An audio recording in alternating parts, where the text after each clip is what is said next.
Welcome to the Channel for Grace. Gobind will be live shortly. Book a tarot or astrology reading on our website, channelforgrace.guru, and check out our latest programs and classes. Please give us a share and a like, and we hope you enjoy the broadcast. Welcome to the Channel for Grace. Gobind will be live shortly. Book a tarot or astrology reading on our website, channelforgrace.guru, and check out our latest programs and classes. Please give us a share and a like, and we hope you enjoy the broadcast. Welcome to the Channel for Grace. Gobind will be live shortly. Book a tarot or astrology reading on our website, channelforgrace.guru, and check out our latest programs and classes. Please give us a share and a like, and we hope you enjoy the broadcast.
Satnam, and welcome back to the channel. My name is Gobind, and this is your Channel for Grace. Thank you guys so much for being here live, and thank you to those of you that are watching the replay. We are going to do mini readings tonight.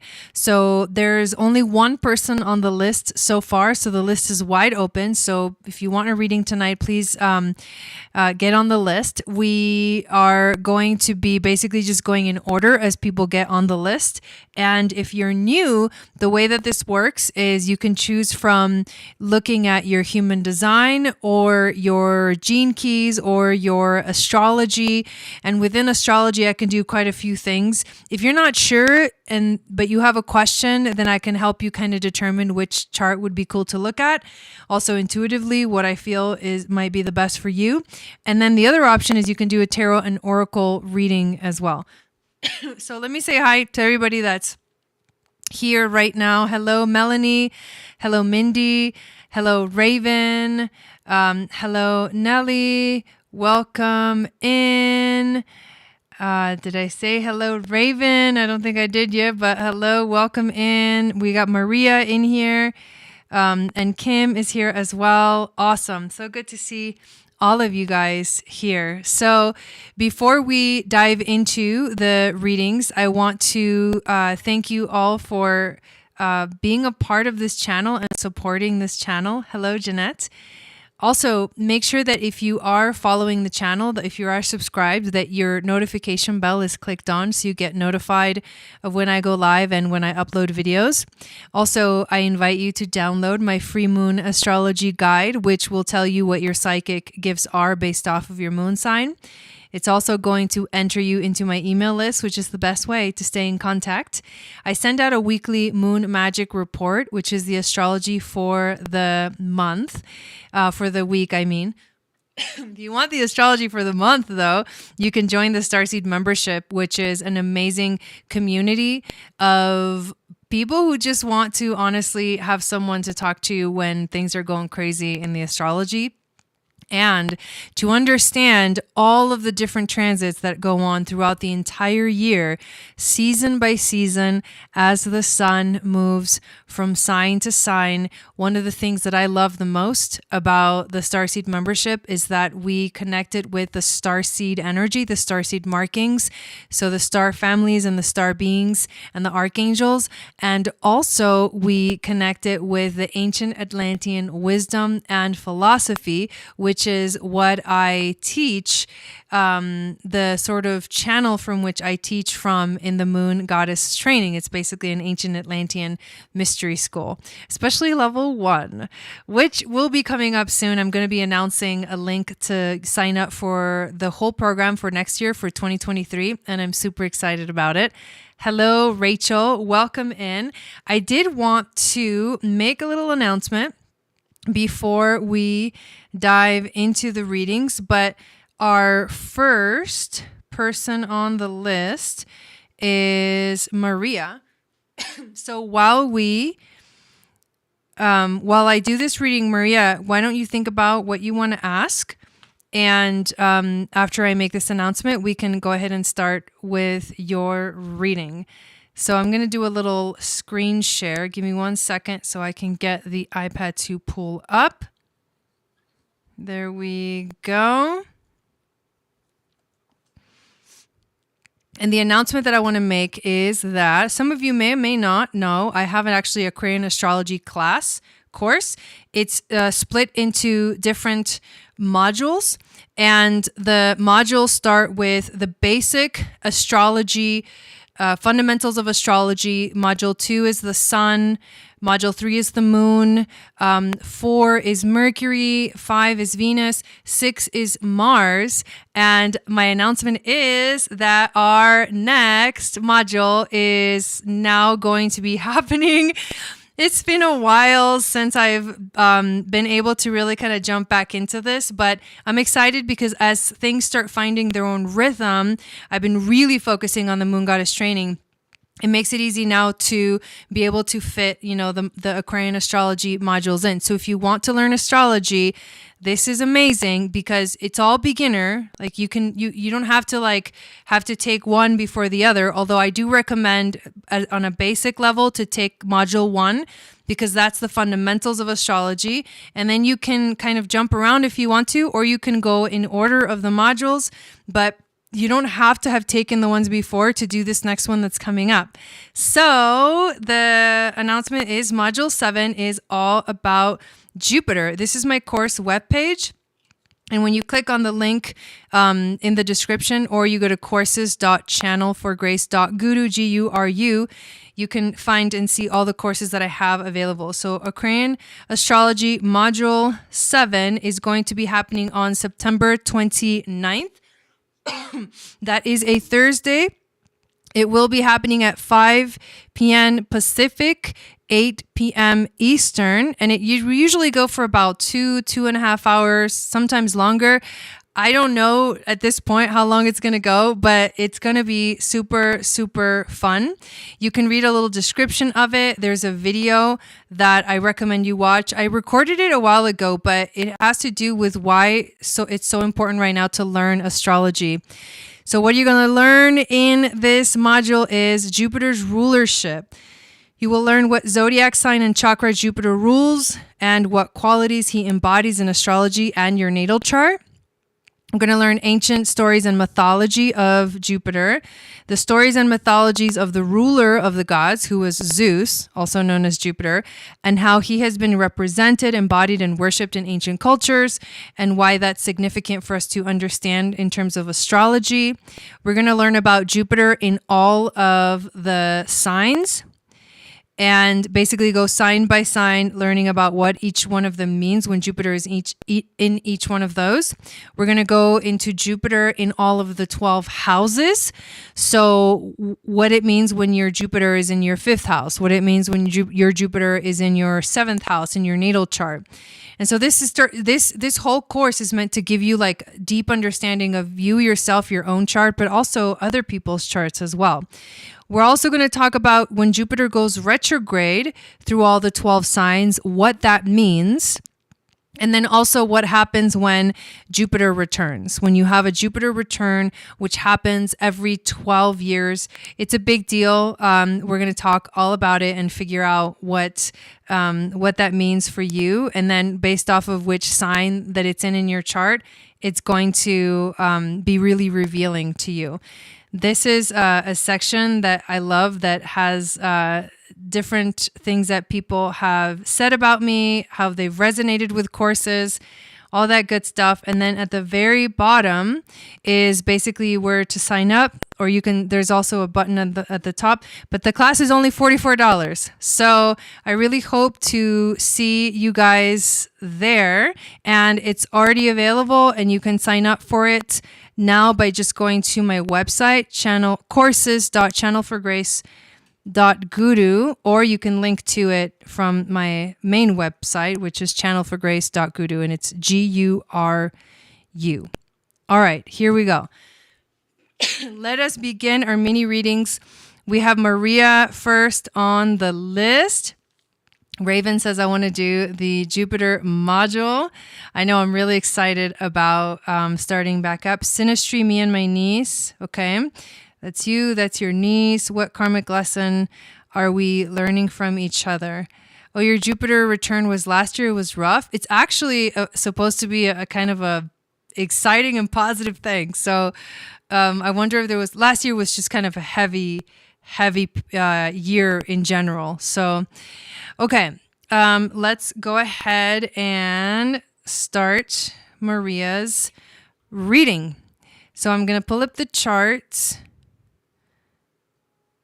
and we'll see what we got. Okay.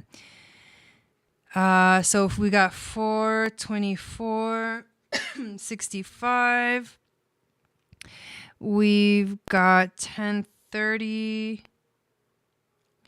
a.m. and that's in Brookline. Okay. So here's your chart. I just want to make sure I have it all correct. Got it. And then we'll put your niece's chart next to that. 2:29:88. 6 a.m. and Boston.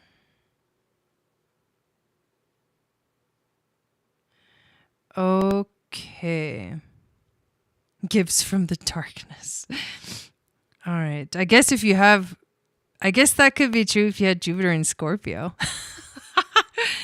Let me make sure I got this correct and then we can dive in. So February 29th, 1988, 6 a.m. Okay. All right. Now let's take a little picture of that and go into it so that we can see it more clearly. Here we go. So for those of you that are not familiar with synastry, what I basically do is I put one person's chart in the center. So the inner circle is your chart, Maria, and the outer circle is the second person that we're looking at the synastry of. And by looking at synastry, you can find out how you guys get along or don't get along, what is harmonious within the relationship, what are the challenges of the relationship, and more specifically, like Maria has a very specific question here, what karmic lesson are we learning from each other? So we are going to focus on that when we look at this reading. Okay. Let's see. I'm going to just look at it for a second and kind of see what we got. All right. So let me look at the nodes first. You have North Node Gemini, South Node Sag. She's got North Node Pisces, South Node Virgo, Saturn, Sun over here. I'm just kind of looking at all the stuff. Chiron that is connected to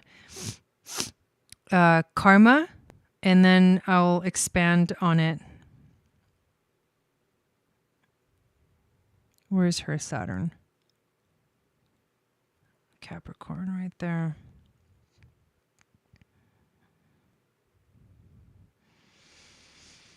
Okay, and then we also see, do we have, yeah, they have vertex point right there.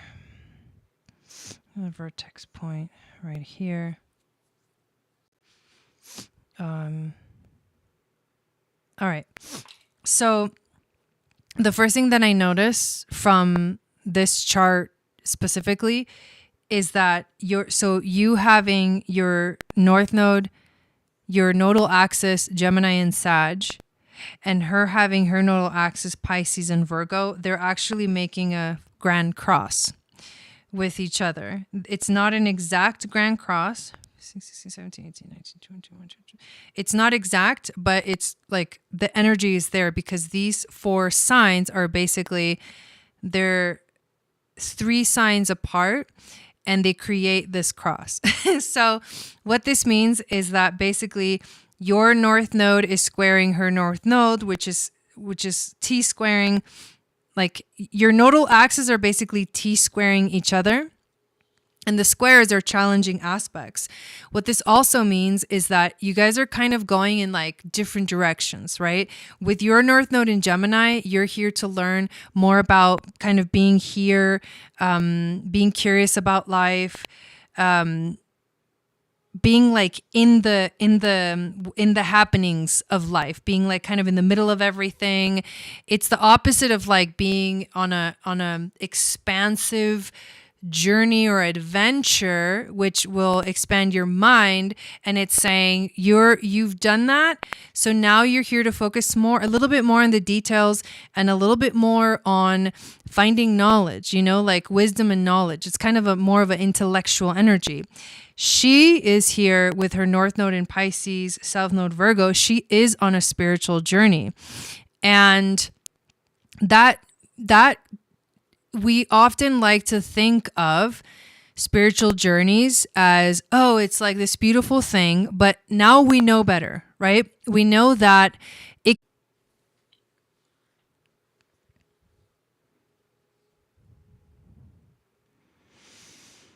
Okay, am I back? It was really weird, like a connection thing, and then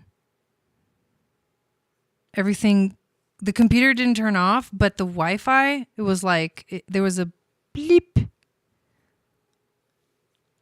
So let me know, please, in the chat if you guys can hear me and see me again yet. I guess I should definitely try.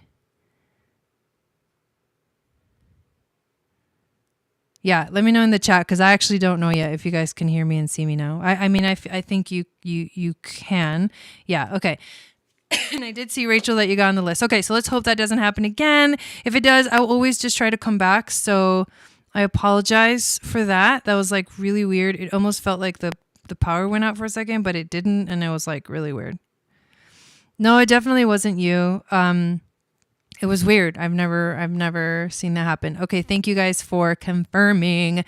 So what I was saying, I mean, it's kind of interesting. You're like, she is challenging, and then all of a sudden, everything like turns off.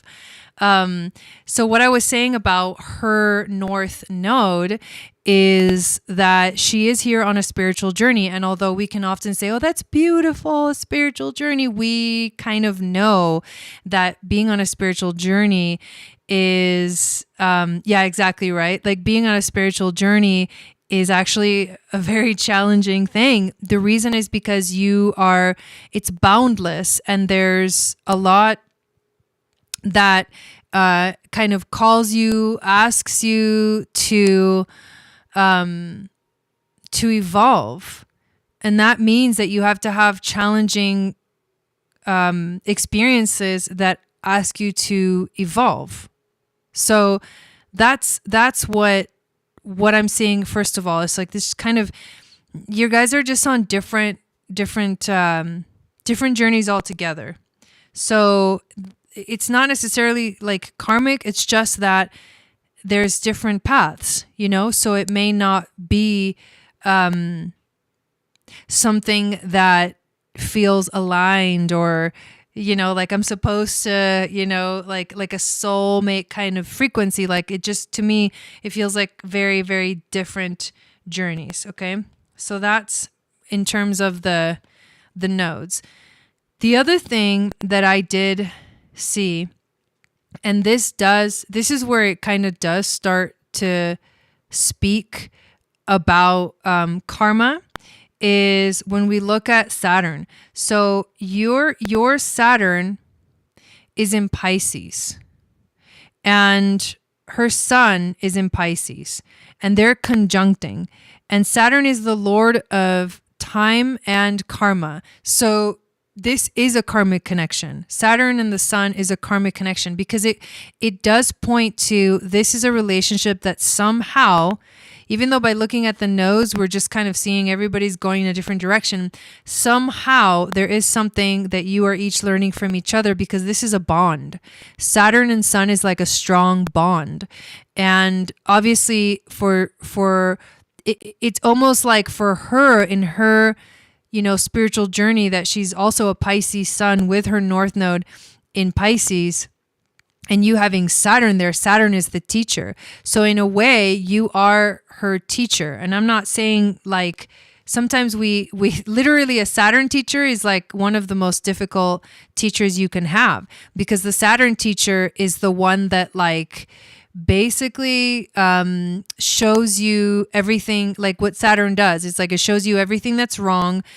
It tells you what's wrong. It tells you like, all these things are not working. You can fix this, but basically it's like it's a rough teacher. Like it shows you the hard way, like you learn the hard way. And somehow you guys have this bond where you have kind of promised to teach her in a very intense way, like in the Saturn way.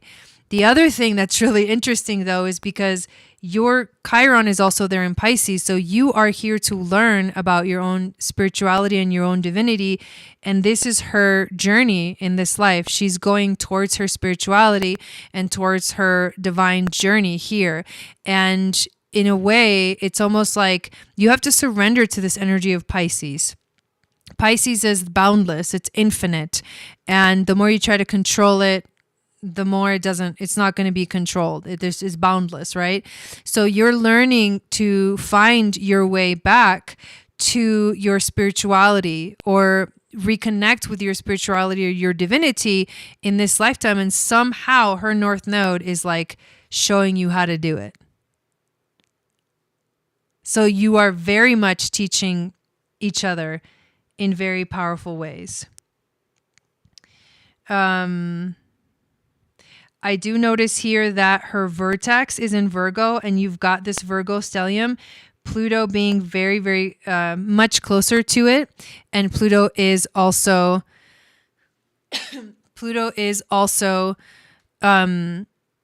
right, power dynamics. So that's part of the karmic relationship as well. And in terms of her Saturn, she's got Saturn in Capricorn, and it's not making too many crazy connections, but she's kind of on Saturn in Capricorn is like a knowing. It's a knowing of your path. It's a knowing of your journey. It's strong Capricorn. So she kind of in a way knows what she's doing. Her soul knows what she's doing. But this is definitely the kind of chart that I can see a lot of things are lessons that you guys are learning from each other. So those are the things that were jumping out at me of this situation. So hopefully that brought you some insight. We are super bonded, and I need to figure out how to navigate this relationship with her addictions and immaturity. Yes, definitely tough situation for sure. And it definitely is. You guys are definitely learning from each other.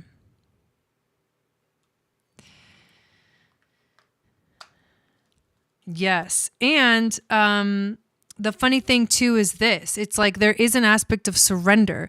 So in a way, I think that your desire to be in control, that's part of it too. Like on her end, she's going through her own like experience of life, right? Her life is going to have a lot of ups and downs, and it's a spiritual journey, you know?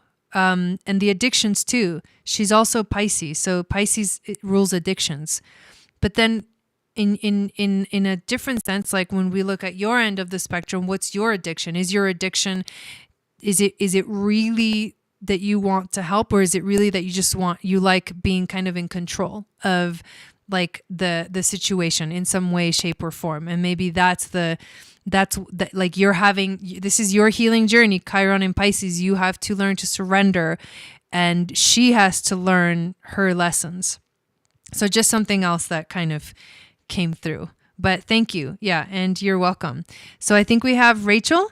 Rachel is next, so feel free to put up your question. And then after Rachel, we don't have anyone else. So if you want to sign up, you would be after Rachel.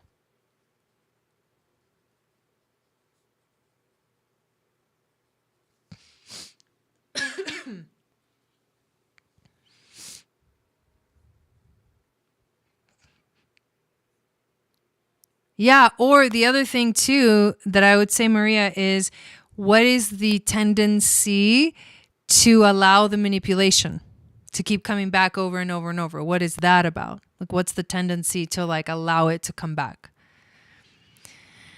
Okay, Rachel also wants a synastry reading. Okay, sounds good. We just came back together after over 2 years of off and on dating. Okay, let's check it out. So this is going to be a different type of reading because this is actually like a partner, lover type of relationship, which is usually what synastry is mostly desired for. So now I'm going to actually go through all of the different aspects. All right, so you've got 5/4/84 and 2:30 p.m. And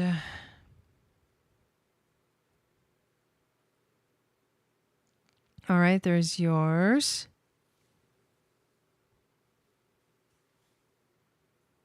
Oh, I've already done a synastry reading. I mean, it's going to be pretty much the same. So when you say look further, yeah, is there clarification on that? Okay, let me just make sure I got this right. May 4th, 1984, 2:30 p.m. Okay. And we've got the other one, 4/16. Oh, maybe there's something else that jumps out at me now versus when you did the reading.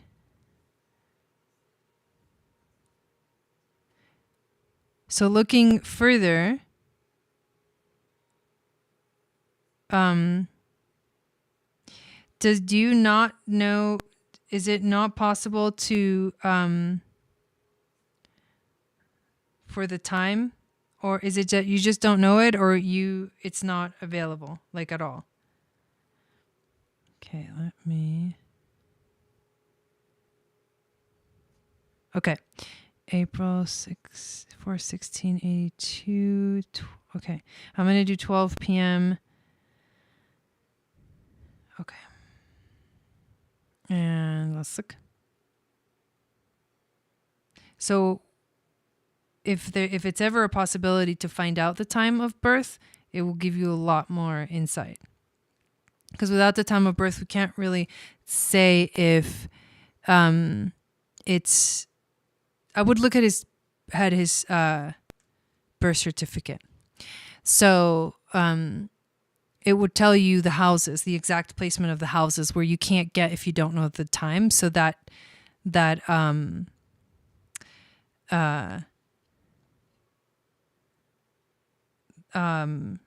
Sorry, I just got distracted. Yeah, so that's where I would look. That's really the most accurate, right? Is the birth certificate. Because saying I think this or I think that is not, it's not exact. So you can't say with precision that that's what it is. But certain things during the day, they kind of stay the same and some things change. The thing that changes the most would be the rising sign. A few minutes can have a completely different rising sign. The moon can definitely change. For example, this is a good example of that because you've got 29-degree Capricorn moon that could possibly be in Aquarius instead of Capricorn because like a few minutes later it was in Aquarius. So those are the kind of things that not knowing the time make it challenging. But everything else, let's look at everything else and see what jumps out at me. If you want to look at soulmate stuff, we can definitely look at, let's actually focus on Juno. And we can also look at the nodes as well. So they got Gemini, Sag, and then Cancer, Capricorn.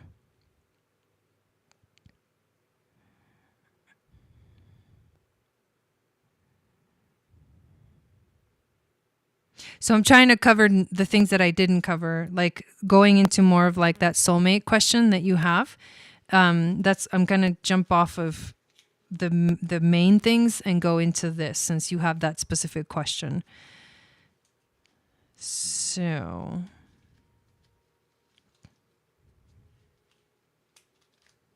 I'm also gonna look at Saturn too. Saturn.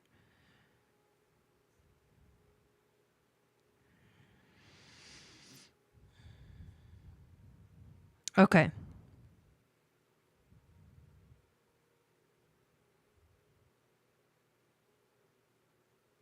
So the energies of Juno, the one thing that I see that does feel kind of soulmate energy with Juno, it has to do with his Juno at 9 degrees of Capricorn. And the reason I say this is because you have Jupiter at 12 degrees of Capricorn. So that means that these two being in the same sign have a really powerful like bond, a really powerful connection.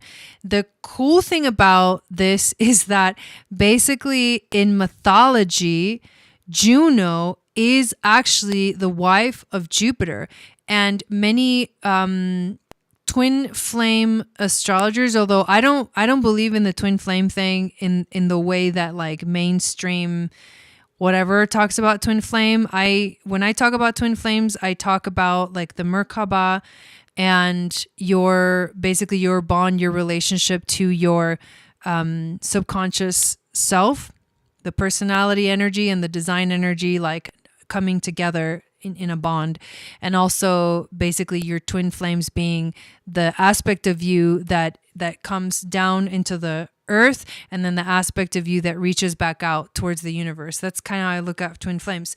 However, in the twin flame community, if you were going to think of soulmate energy, this would be something to look at, is where is Juno and where is Jupiter, because they're like husband and wife, right? So what the power here is that there's a conjunction, and this means, okay, they are together, they're bonded, they're in the same sign, they're going to understand each other. And and they're going to understand each other. And so it just feels like this is a really powerful connection if you were talking soulmate energy. Like I do feel that, because you've got the two energies that represent like husband and wife, and in mythology, and they are like the rulers of like mythology, in the sense of like Jupiter was Zeus, who was the king of the gods, and Juno being his wife. They were like the ultimate sort of example of like a marriage soulmate couple, right? So when there's Jupiter Juno conjunctions or aspects that are in harmonious trines with each other, that could very well mean this is a relationship that has a bond, a deeper bond that has that frequency of like soulmates, a deep connection. So that's the first thing that I would say. Saturn is also the other one that shows you like strong bonds, whether you're going to be like together forever or not, kind of a thing. And so when we look at Saturn for you, you have Saturn in Scorpio, and then he's got Jupiter in Scorpio, and Jupiter expands everything, right? So this is another bond where his way of sort of he has like intense Scorpio energy, and you do too. Let's just say that, because you've got Mars, Saturn in Scorpio, and he's got Jupiter. So those three planets together in Scorpio and Scorpio is the one that does bond, it's the one that actually bonds so much, that energy bonds so much that it becomes possessive of the other one. So this has a tendency to be kind of like, I own you, and possessive of each other, but somehow there's an alignment here, there's a connection. But Saturn will create strong bonds, and especially in Scorpio, it will be the kind of bond that like you almost can't get away from, which kind of matches your story of like it's been on and off, and now you're back together, like can't really get away from it, kind of thing. So that's something that's important. Plus your Pluto's right there too, and that's another strong Scorpio energy that will bond with Jupiter, will make it bigger. Like it'll make this energy bigger. When I look at Saturn energy in his chart, he's got Saturn in Libra, and it's at 18 degrees, and it's opposing this Libra stellium in your chart, which is basically Ceres, who is the nurturing mother, Eris, who is sort of the maleficent kind of witch, very wise but like mischievous witch, and then Mercury, which is the planet of communication and the ability to see eye to eye with someone else. So having that energy opposing Saturn is going to feel kind of karmic. And the thing is that this is something that may seem like a challenging thing in the relationship, because the Aries energy wants to be super independent and wants to do things its own way, but the Libra energy is kind of codependent. So in a way, this can be one of the challenging aspects of the relationship in terms of Saturn. Saturn always thinks it's right. And in a lot of ways he is, because he's wise and he's had a lot of experience. So that can be something that creates a bit of challenge. But because there's an opposition, it's again, opposites attract. And that's more of like that connection, that bond that we're talking about. Plus, you do have, Taurus energy, which is going back to the Scorpio. You have Taurus energy in your chart, and so does he. In fact, you are, in a way, you shine a light on his healing journey, which can be kind of tough, but also very healing for him.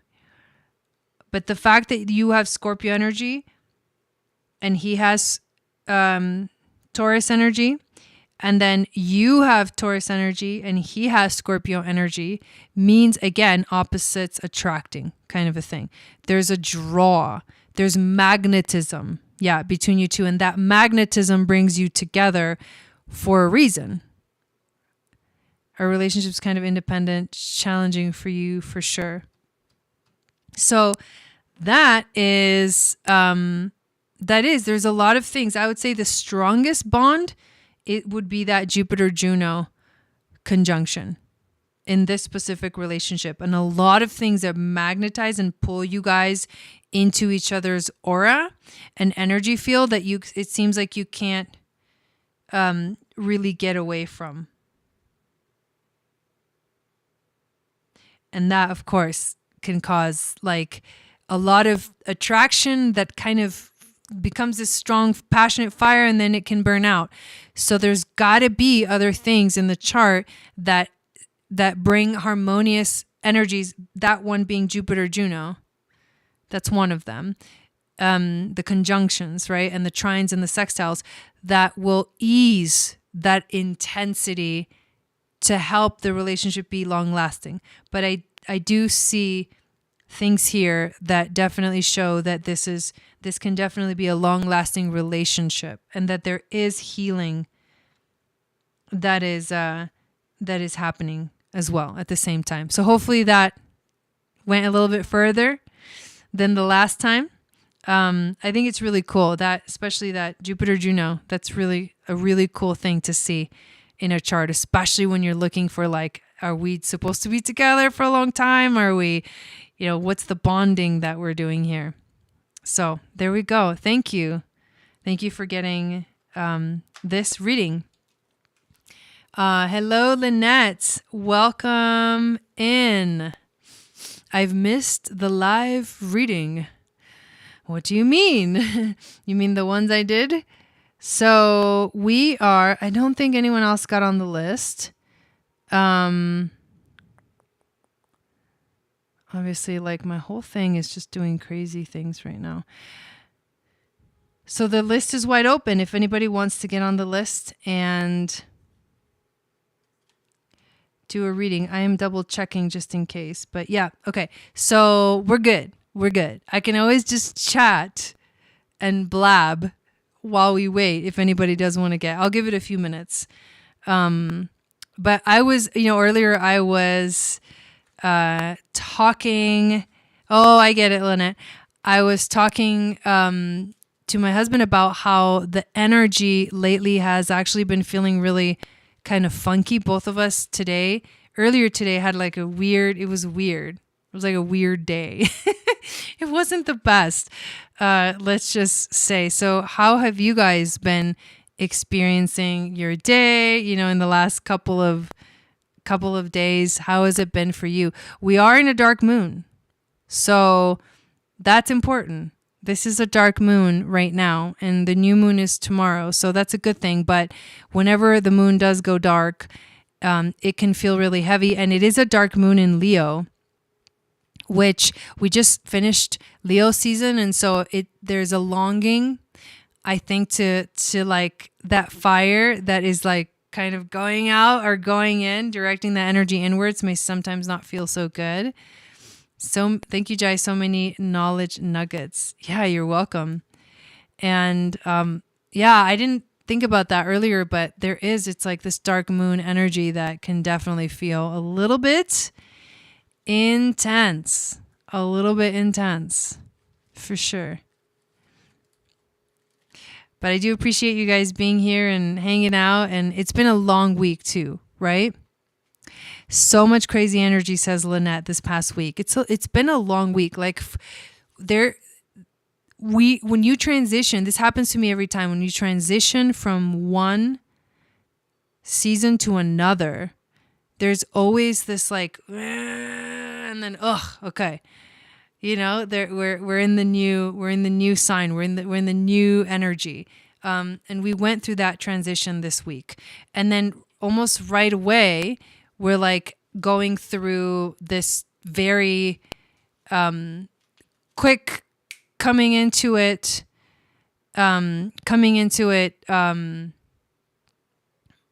The full moon the new moon almost right away after the sun entering the sign, which is fast. It's like, whoa, we've had a little more time to wait, but from now on, I think all of the new moons, they're moving like closer and closer to the earlier degrees, and they come like very soon. As soon as the sun enters the sign, we're going to kind of see them get closer and closer. So it's really interesting. I actually love watching the cycles the longer cycles of astrology, when you think of it that way, it's like, whoa, because that means the energy is getting like younger and younger in terms of the moon. The earlier and earlier the degrees, the younger the energy feels. Hello, Tori, welcome in. And hello, Dee Dee, welcome in. Dawn, are you going to get a reading? A reading for 11/11. Ah, that's awesome. I'm down. Welcome in those of you that just came in. We are doing mini readings tonight, and the list is wide open if anybody wants to get on it. As long as the Wi-Fi is good, we are going to hang out for a bit. I think Dawn's getting on the list now, but honestly, I technically don't have anyone on the list so far. So if you do want to get a reading, the way you get a reading is you send $25 to my PayPal, and once it comes in, there's Dawn's reading. Once it comes in, I get a notification, and then I add your name to the list. So I'm going to add Dawn's name to the list, and we'll do your reading next. So go ahead and put up your information.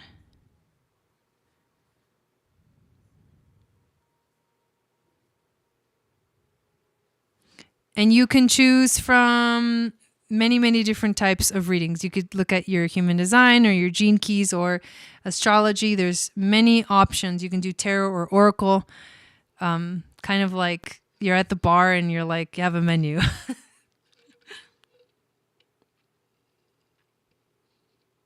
11/11.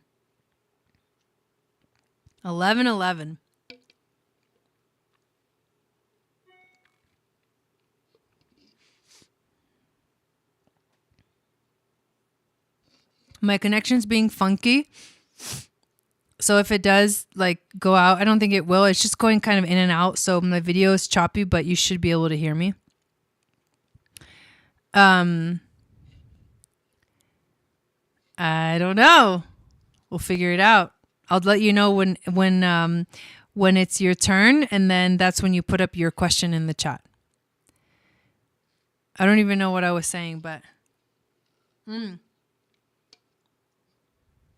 if the connection goes out, I'll always come back in.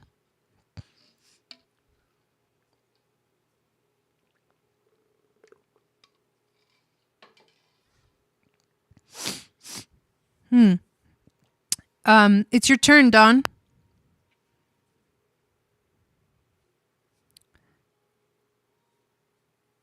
Are you familiar? So while Dawn puts up her information so we can do her reading, I guess I'll ask you a couple of questions, Tori. Is there something that you're wanting guidance for in your life right now?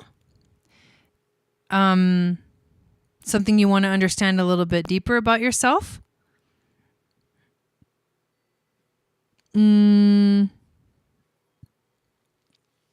if not, I would say, how familiar are you with your human design or your gene keys, your astrology, and the one that you're maybe least familiar with? That would be the one that would be fun to, what kind of, well, you said you want a reading for 11/11. So what kind of reading do you want? Dawn? Yeah, so that's how I would kind of go about it. The one that you're least familiar with, Tori, we could focus on that.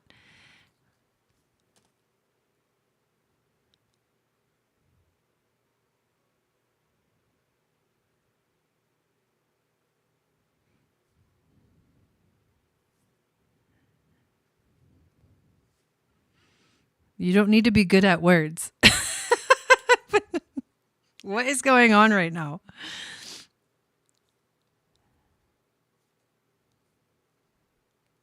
Well, we are waiting for Dawn's information or question. I don't know what kind of reading she wants.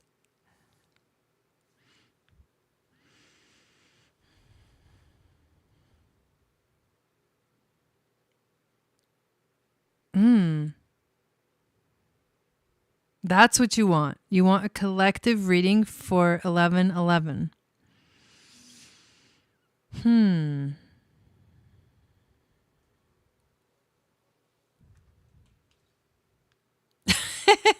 Raven. That's funny. Okay. Give me 1 second. Let me check something out real quick.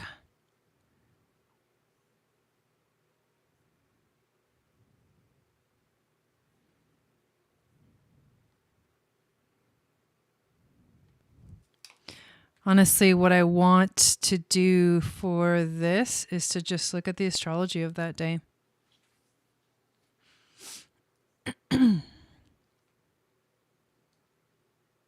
Ooh, Valerie just got on the list too.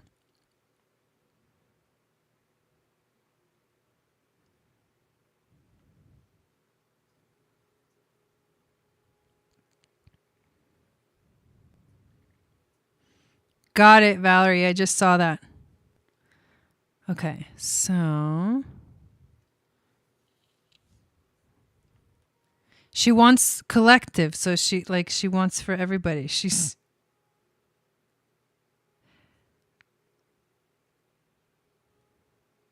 No, I want to look at the astrology. That was the first thing that came up for me, is what's like exactly going on, on that day. So I am going to look at that.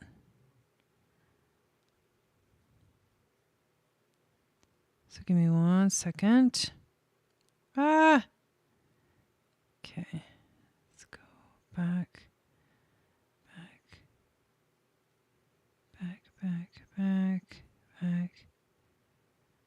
That's November 6th. Oh. Okay. And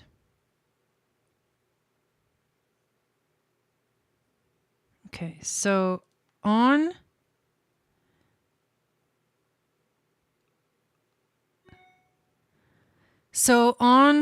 the 11th, that's going to be basically 3 days after. Okay, and then we just got a payment from Luna, so it's going to be Valerie and then Luna. So what we're looking at is for 11/11 is that we'll have finished basically the eclipse cycle. Now it's not going to be like finished in the sense of like. It's not going to finish in the sense of like the energy will be done by then. I'm just saying it'll be a couple of days after the full moon lunar eclipse in Taurus, which I haven't yet really like dove into the energy of that eclipse cycle, although just knowing that it's going to be in Scorpio and Taurus is already kind of gnarly. But the Taurus energy for the it's been very scorpionic, yeah, for Kim. But the Taurus energy for the moon is really good. So this is coming off of an eclipse, a full moon eclipse, which brings in the intensity of eclipses are revolutionary times, and then the full moon eclipse is bringing up all of what's manifested from the solar eclipse that's gonna have been 2 weeks earlier in Scorpio. So I want to go forward 2 days later, and we can look at what's happening on that day. On that day, we have the moon is going to be in Gemini, or here we go, the 11th. The moon is going to move from Gemini, and it's actually going to be making a conjunction to Mars. That might feel a little bit funky. And it's interesting because look at the energy of the moon on this day. I'm not going to write on it. I'm just going to kind of talk about what I see. We got Venus at 24 on the bottom right, on the towards the left of the screen. Sorry. Venus is at 24. The moon and Mars are going to be conjuncting at 24 degrees exactly. That's an exact quincunx. And then that energy, that Scorpio energy, which basically pulls in all of that stuff in Scorpio, which is also Mercury and the Sun and the South Node. It's in a sextile with Pluto, and Pluto is also quincunxing the Moon and Mars on that day. And the yod, right? It creates a yod, and the yod points directly at the Moon and Mars. And Moon in Gemini it's a very like flexible mind energy. It's so curious. It tends to intellectualize the emotions because it wants to think and explore and get really curious about stuff. And so it's going to be a day where we are very much focused on what's going on in our minds, with our minds. Maybe not in our minds, but we're going to be focusing very much in our minds, in our thoughts. That's not a bad thing. Because also at this energy of Gemini is where the Orion star seeds are. And Orion is all about tapping into the ancient knowledge and wisdom of basically the whole, solar system, but really like the history from, before Earth was seeded and after it was seeded, and all the things that all the star beings have been like, helping us do and grow and evolve. So it's an Orion. It's like the yod is pointing towards the Orion energy, the Orion constellation. So I think that's actually really, really interesting. That's the one thing that's happening. And it's like, okay, this is what it's drawing us towards, right? This Moon, Mars is drive and motivation. So we will be driven by the magic of what we see, by connecting to our ancient, like the Orion ancestry with, Venus in the Scorpio energy, with Mercury and the Sun and the South Node. So it can definitely feel karmic, but guiding us to understanding ourselves more deeply. And I actually, what would be even cooler? Because somehow this is a big deal. This is a big deal right here. I am going to, oh my God, look at that. The exact conjunction between the Moon and Mars is happening at 24 degrees and 33 minutes. That is very significant. 22 degrees, 33 minutes of Gemini. So if we look at the gene key of that, like what is the actual energy of that? It is the 45th gene key. The 45th gene key, which goes from the shadow of dominance to the gift of synergy, to the city of communion.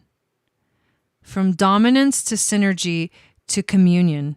So it's like a melting together, a merging together. I'm curious to know more about this 45th gene key. Let's check it out. Plus Mars is retrograde, right? So it's like, that retrograde Mars is kind of interesting. So being a victim of poverty consciousness. Ooh.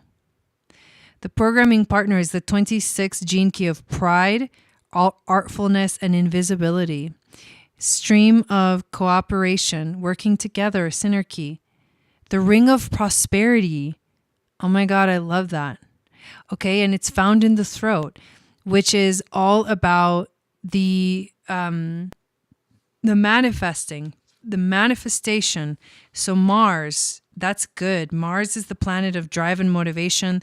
The Moon is like the emotional. So our emotions match what we want to do, what we're driven to do. And this is a yod, which comes from the power of Pluto and the sort of bonded energy of relationships with Venus in Scorpio, which isn't the best place for Venus, but I feel like bonded humanity, bonded energy, focusing on one goal. Focusing on one goal.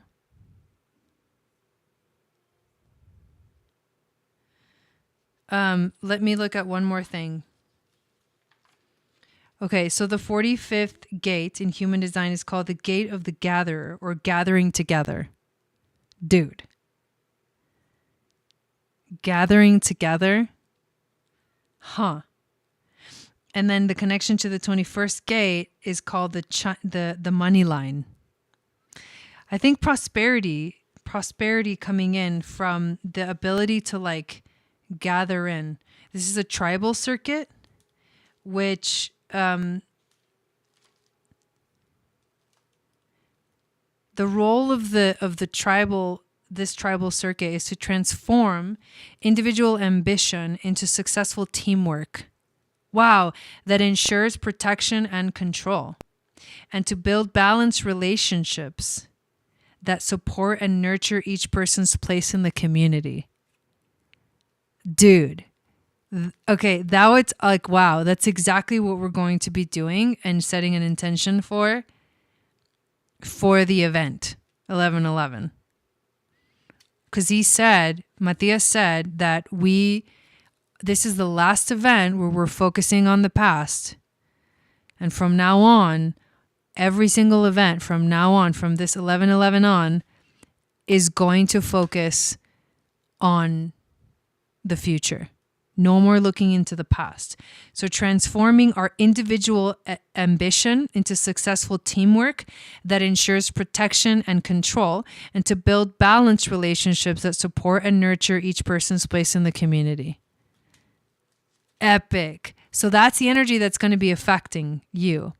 And if you have this 45th gate, for example, Valerie said 45th is your radiant sphere, which is basically your design sun. And so this is a subconscious energy for you. But for you, Dawn, yeah, this is having the 45th as your evolution is actually your personality Earth, which means that this is a conscious energy for you. When this is partly, I don't know if you have that channel defined or not, which would be actually really cool. But either way, it's what makes you a manifestor is having that defined throat. Part of what makes you a manifestor. Anyways, that was cool. That was really cool. There's more there. There's definitely more there, but that's the thing that really called my attention. This yod. It's really cool. Okay. Awesome. So now we have Valerie and then we have Luna.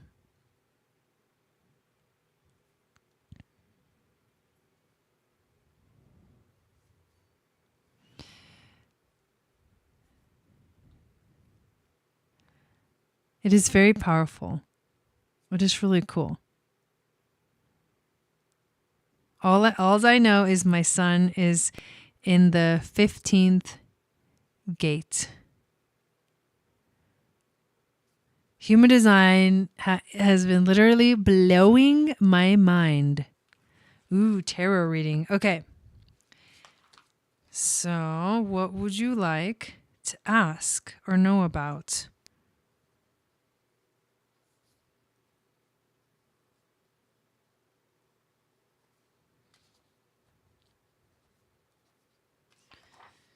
Yeah, it's the finger of God. Exactly. Yeah, exactly. That's why it's so cool.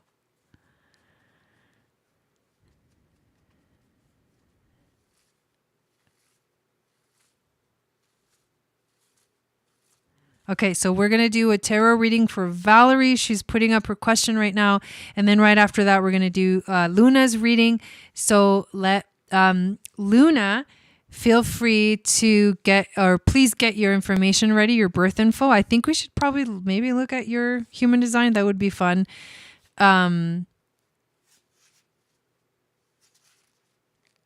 Synastry reading.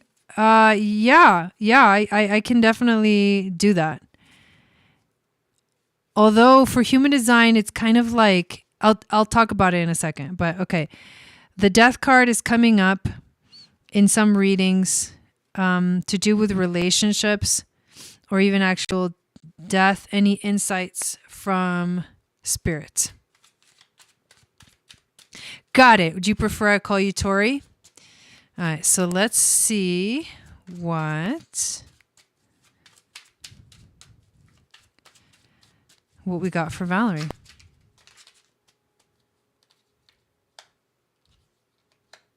What is going on with this death card showing up for her?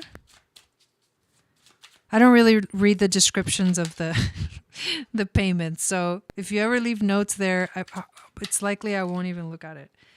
Okay. And what's up with this death card showing up? One more insight.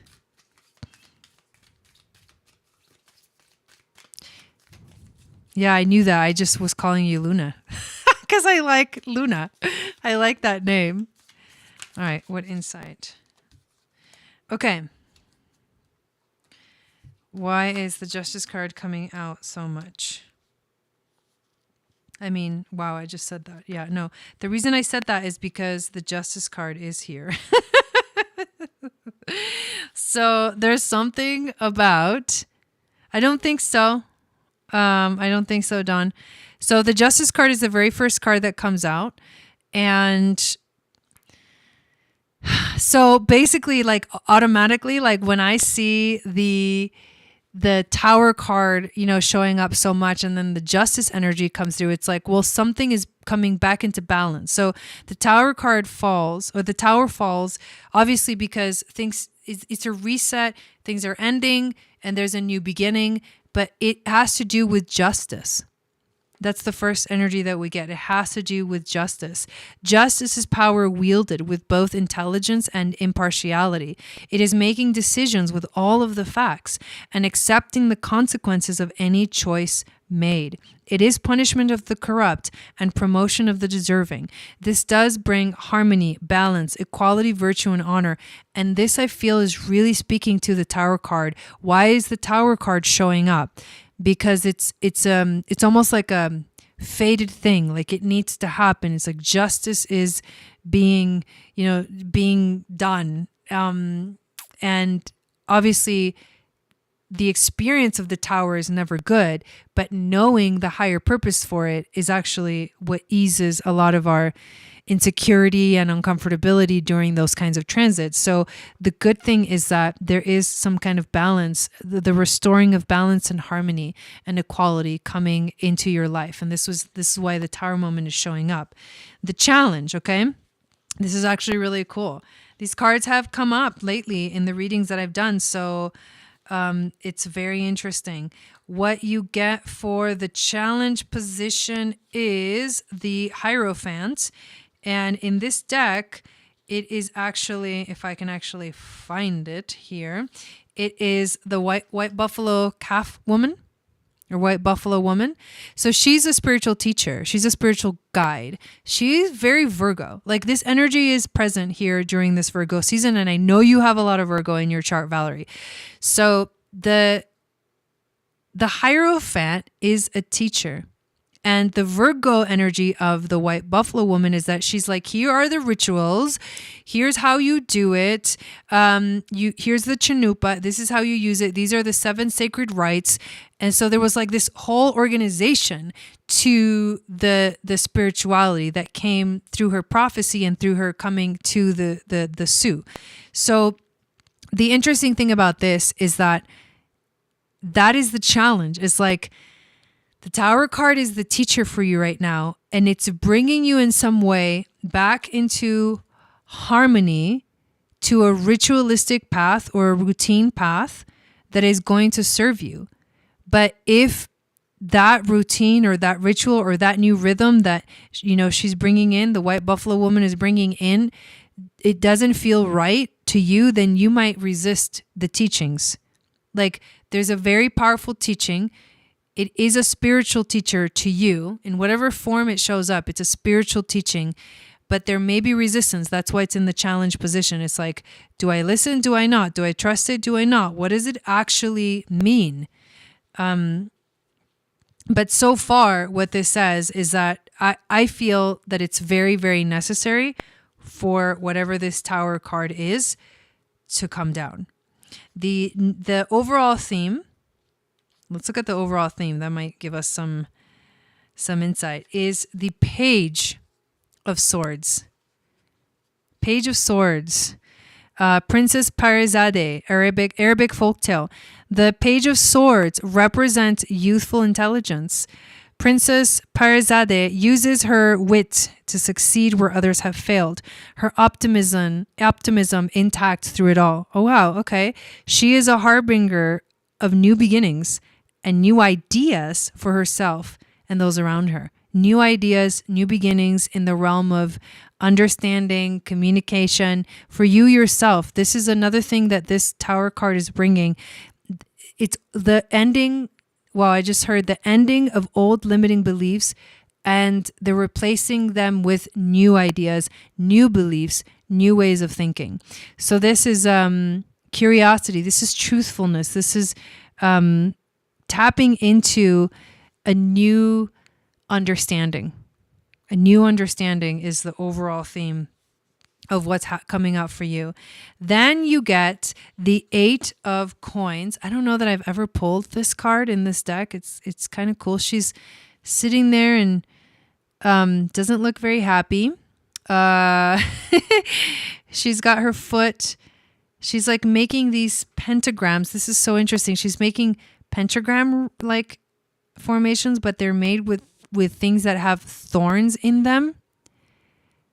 And her foot is like stepping on the thorns of the one that's on the ground, and like she's crying. It almost feels like a punishment in some way. It's like, oh, I have to do this, but it's really hurting me. Whoa, that might be very insightful for you. Just in general, just that imagery. But this is the German fairy tale called The Six Swans. The 8 of Coins represents the long haul, the slow in the middle of a project that needs to be completed. The little princess needs to keep weaving nettles in silence if she wishes to set her cursed brothers free. What the fuck? That's intense. Craftsmanship, commitment, determination, ambition, and concentration. Your spirit guides are telling you you need to stay committed. You need to stay determined. You need to stay like on top of it. It's the long haul. I felt this for you, Valerie. Like, whoa. Yeah, I felt it for sure. It's like heavy. That card probably was very, very insightful for you in the situation that you're in. And the animal that you get is the gorilla, whose message is take time to listen compassionately to those you love, especially your family members. Okay, we got brother curses. And I know you only have sisters, right? No, you have a brother, right? Sorry, my mind.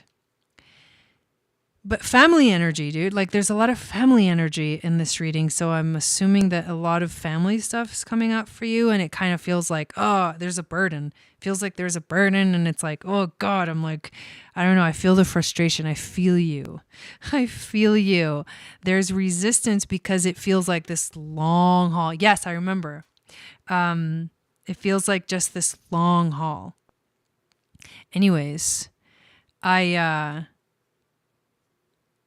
hope that brought you some kind of insight. It's there, like surrender to the new idea. Surrender to the new energy that's coming in that will help you to understand.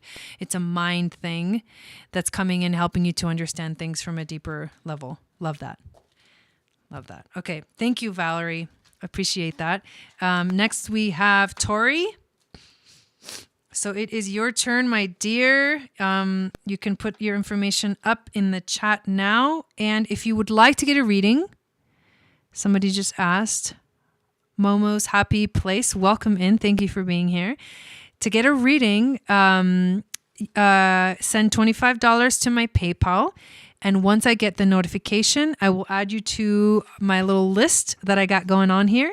And if you get on the list now, you will be right after Tori. We're going to do Tori's reading next.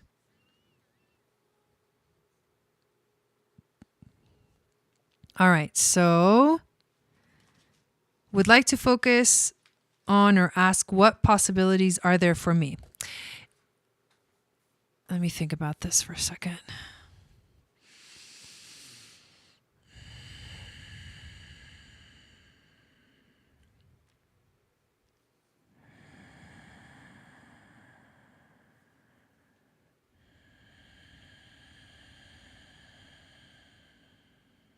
There's so many questions, that come up because that question that you asked is very open-ended.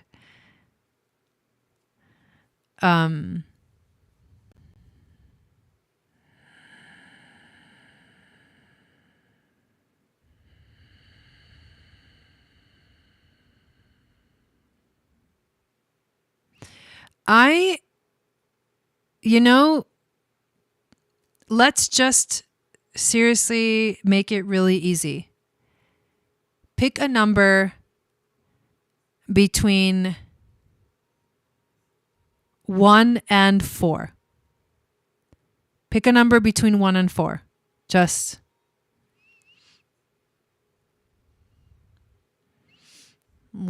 this is how we're going to decide.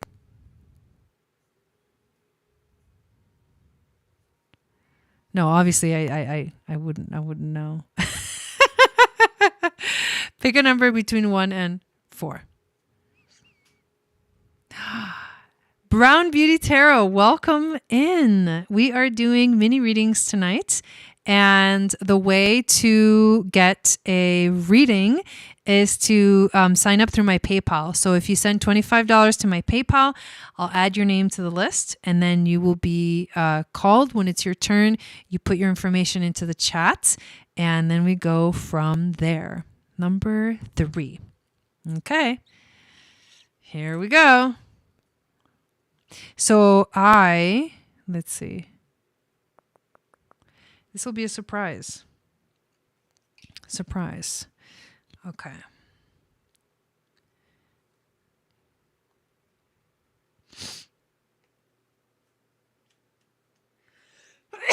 Excuse me. Woo! Can someone help Mamo's happy place out? Thank you, but it's also in the description. The link is in the description. Okay, 7:41 a.m. And the location, Chicago.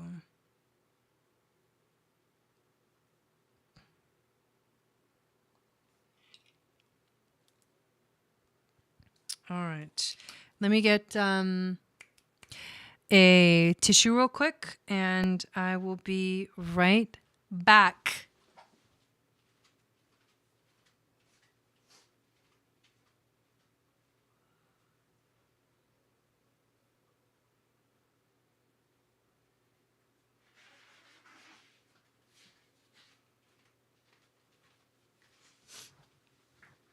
Okay. Oh, thanks, Dawn. But yeah, it's there's a link in the description to the PayPal. Okay. All right, here we go. That I feel much better. Okay. Got it.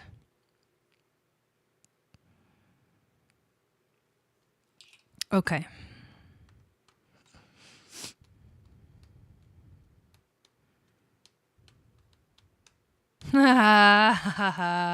That's really funny.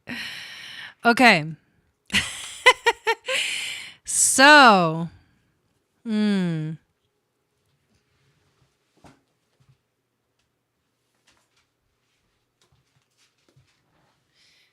okay, so wouldn't be surprised if the last year has been like just super crazy for you. Your progressed moon is in the sign of Aquarius. I'm going to find out exactly what's going on here.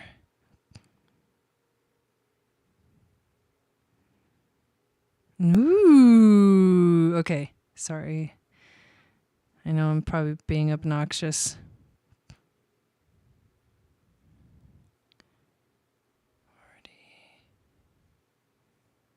45, 29, 46. Okay. October 17th of 2021.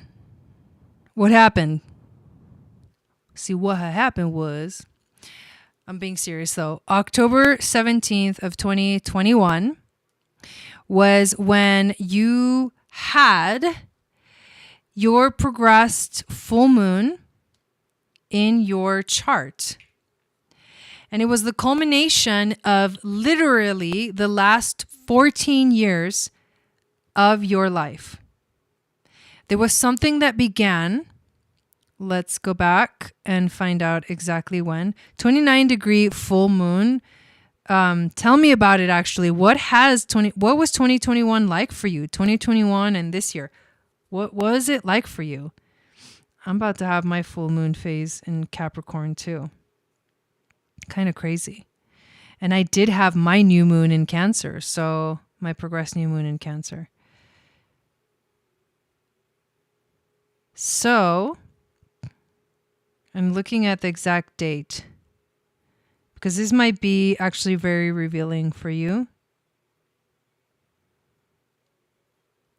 In 2007, something like significant happened in your life.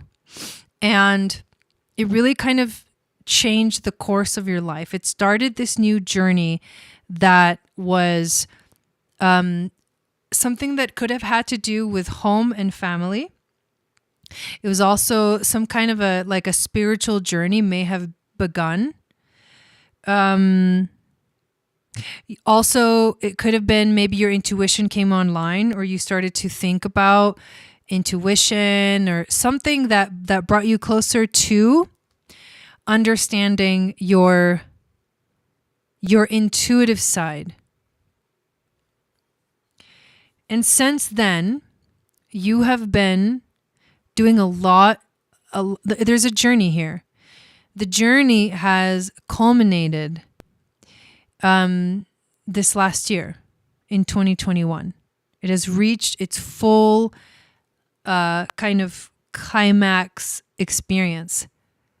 And since last year, what has happened is your moon, your progressed moon has entered into the sign of Aquarius, which means one that your energy has shifted and you're focusing on something totally different in your life in general. And two, that you are now past that full moon energy and in the disseminating period of your life, which is going to last for a few years. But Moon in Aquarius is about focusing on your networks, the networks of people. This disseminating moon energy is also not necessarily a time, you ask what possibilities are out there for me. It's not necessarily a time to do something new. It's more of a time to, like, the climax of this energy has reached its peak, and now you can kind of relax and let it take you, let the river flow. You're on the other side. You've already climbed up to Mount Everest, kind of a thing. And now literally, we're 29-degree Capricorn full moon, like that's freaking Mount Everest. And now you're coming back down. And so now, you're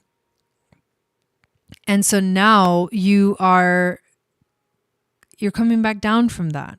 I know I just said that a bunch of times, but it's like this, it's the feeling I get when I say that. It's like, it's the exhale. It's okay. Whatever was showing up for you, you've reached it, you've gone through it, you've experienced it. And now it's time to kind of relax and let things come to you. You said you're a projector, right? A 6-2 projector. So you're a natural teacher. So a lot of your experiences, a lot of your experiences are going to feel like unfair or confusing, or like, I don't even know what is happening right now, but I don't even know, why did I have to go through that experience? Why did I have to go through that experience?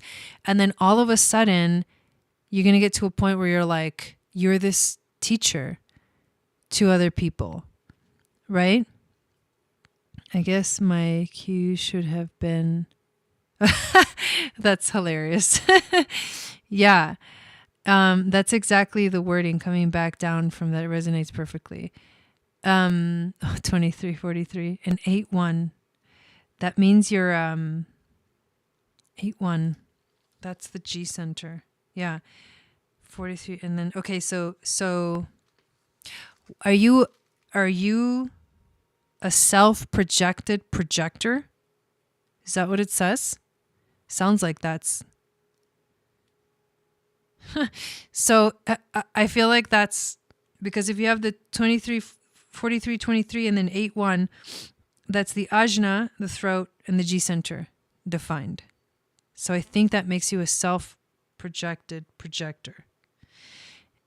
I'm pretty sure. Anyways, if that's the case, even having a defined... Yeah, okay, got it.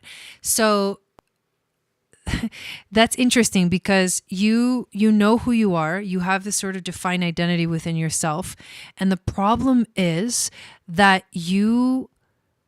because you have this sense of direction, left cross, because you have this sense of direction in your life, you try to go in that direction.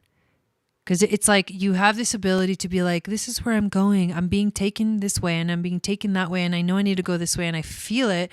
I'm being directed this way or that way, except you're a projector. And a projector means that you have to wait for the invitation. So once you receive the invitation, then you have to ask yourself, is this the right direction? And then the answer is either a yes or a no. And then you move forward or not with it, right? So but being a 6-2 also means that for most of your life, up until 30 years old, you are like trial and error. Life is trial and error, and you keep making a lot of mistakes. And the reason you're making a lot of mistakes is you made a lot of mistakes is on purpose. This is how you learn. This is how you become a teacher. The 6th line is the teacher. You become the role model. And the way that you do that is by having experiences, so that then you can share those experiences. And it doesn't mean that you have to 100% be a teacher in the way that we think of a teacher with a classroom full of students. No, it means that you are naturally a teacher. You gain wisdom through those experiences. So until 50 years old, you're still kind of finding what is that wisdom that is mine to share. And specifically with being a projector, you are here to guide others. So I would suggest that during this time of a disseminating moon, that you, yes, network because it's in Aquarius. Find what is your gift that you're here to share with the world. What system do you want to learn that will help others find themselves? Because as a projector, you have to know a system. You have to master at least minimum one system. Is it astrology? Is it tarot? Is it numerology? Is it human design? Is it gene key? Like, what is that one thing that you are really super drawn to that can help you? Is it healing? Like, what is it? What kind of modality or system is the one that you're mostly drawn to? Because once you have that, then you can help others. But until then, there's nothing you can do. You're most likely going to have experiences, especially being a 6th line, of you say something to someone and they didn't want to hear it.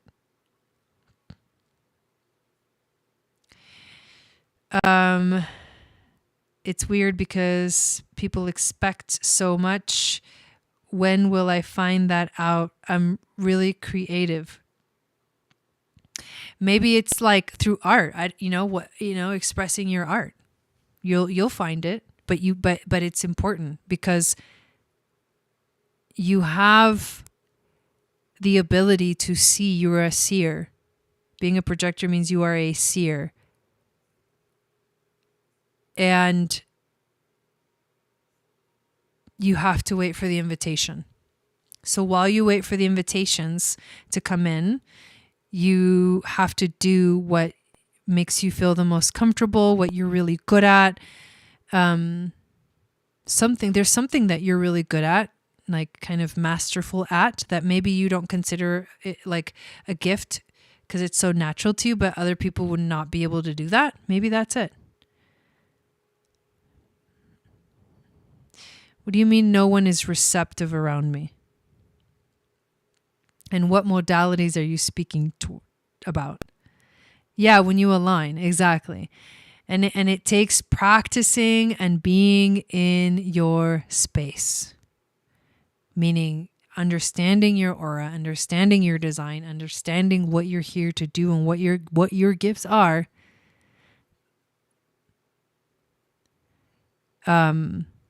So there you go. That's what we got for you, Tori. Hopefully that was insightful. Hopefully something came out of that for you. Like they aren't receptive to tarot astrology. Who are you talking about? People that you've done readings for? Have you forced yourself on people? Meaning like, I'm going to do a reading for you. Ready? Like that might not be the best approach. Not saying that that's how you did it. I don't know why that came through like that. But if they're not receptive, it's because they didn't invite you. The invitation has to be there for them to be receptive. The invitation has to be there. Yeah, for them to be, that was just kind of funny. For them to be receptive, like they have to want it. That's the thing about the projectors is the wisdom and the seeing. You can see things, but unless someone wants to hear what you have to say, they're not going to receive it well at all. And it could be that they don't even realize that they're not really ready to receive yet also. I mean, it takes everyone, it takes everyone's involvement in this. It can get tricky though. Maybe there's a different system. But you got to wait for the invitation. Okay.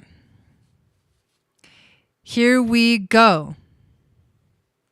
We have, somebody's next, I knew it. Somebody did get on the list. Monique. We got Monique next. And thank you, Tori, for getting on the list.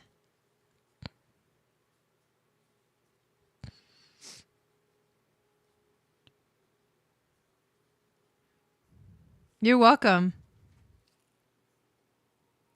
Oh, thanks, Tori. I appreciate that. Oh, Momos. Okay. So it's your turn. So you can put up the question into the chat. I'm curious about what was going on with Maria. You said something. I just had an epiphany from my reading. It's not about control. It's about feeling responsible for others when I am not. Ah, yes. And to not put that burden on myself. Yes. Interesting. Yes. Feeling responsible for others when you are not. So the whole idea of, so you were just saying something about anti-ATM, right? Let me expand on what I meant by control while we wait for Momo's question. Let me expand on what I meant by that, right? Maria ATM.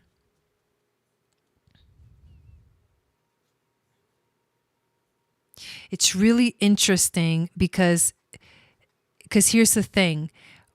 Money, and here's where I sense the control, right? Money has strings attached always. You never get money from someone and there's zero strings attached. There's always strings attached. So every time that you're giving money, you're expecting something. There's a string attached to it. Energetically, right? We're talking energetically, right? There's an expectation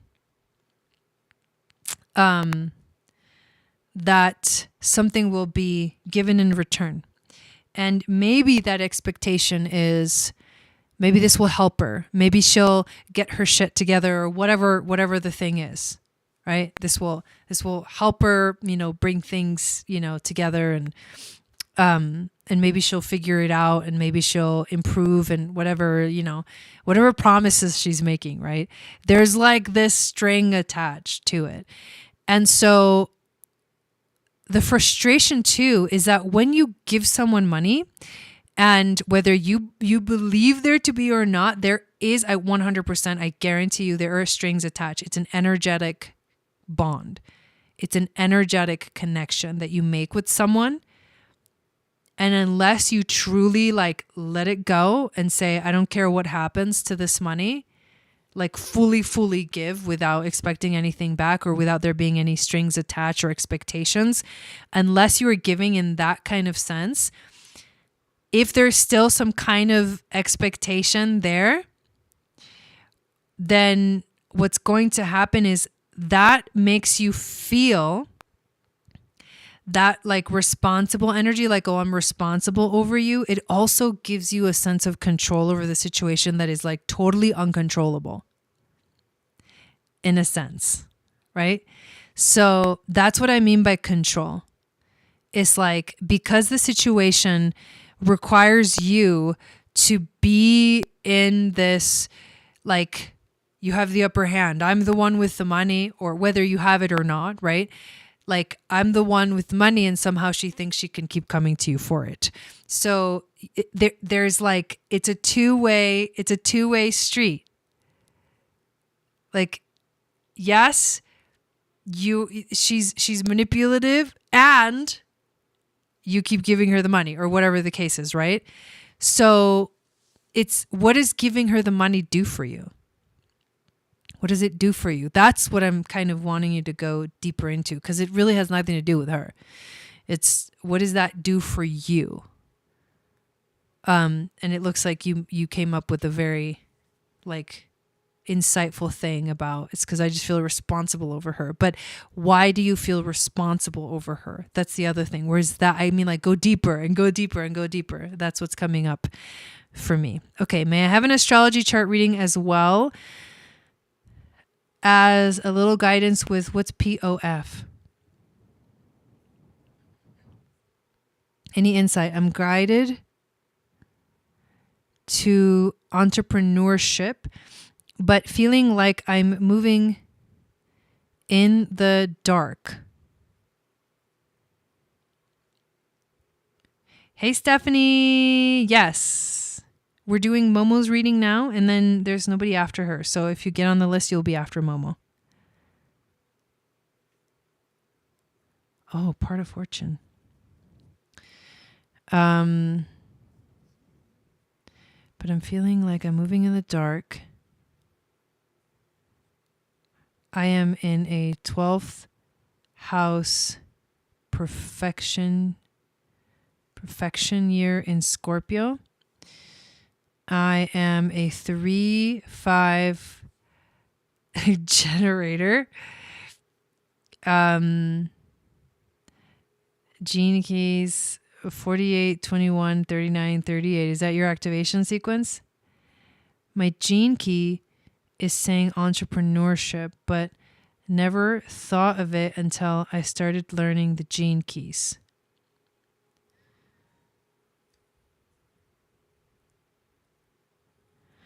Okay.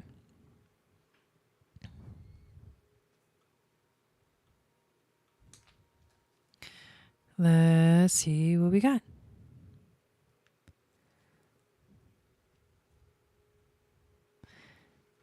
Okay, 10,586.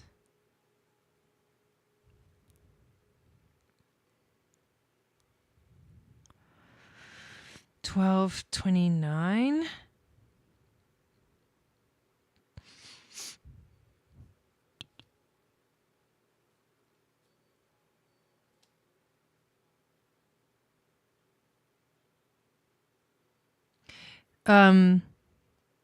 So is it Cattaraugus or Delaware? No. Or Kings? I don't know what the difference is between those, so you tell me which one it is.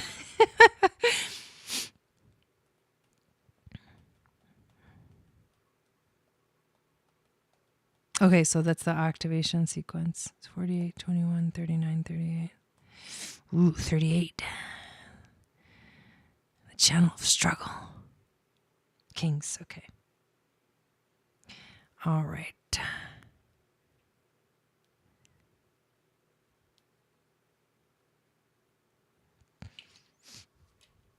Okay. Let's take a look. Let's take a look. Part of fortune.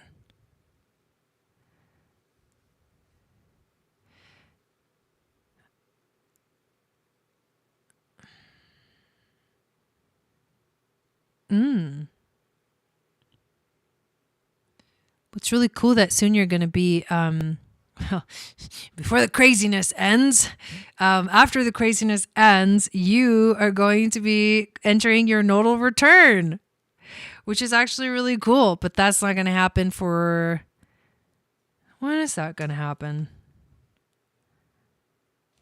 Oops. When are you going to enter into your nodal return? Oh, hang on.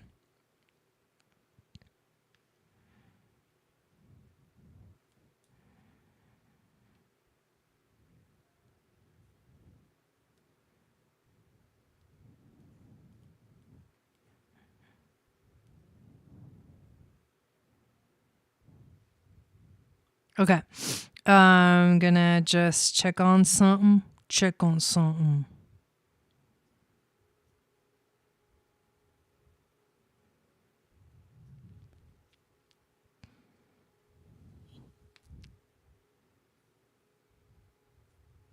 It is next year. It's gonna happen next year.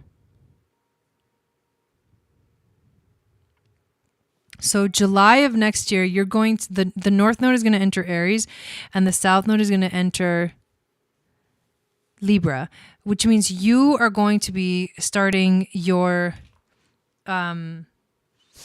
nodal return. So when you enter into the nodal return, this is a time of working on your destiny, working on your purpose, working on what you're here to learn. And there is a very independent spirit to your North Node because it is in the sign of Aries. And this independent spirit wants to learn to do things on its own. That's a very much entrepreneurial energy, right? Because it's like you start your own business and you do it yourself. And it's like really exciting because you're on this journey. The other thing about Aries is that it's also, it's the initiating spark, the spark that lights the fire that begins the whole wheel. So it's also it can be very naive in a way, that energy.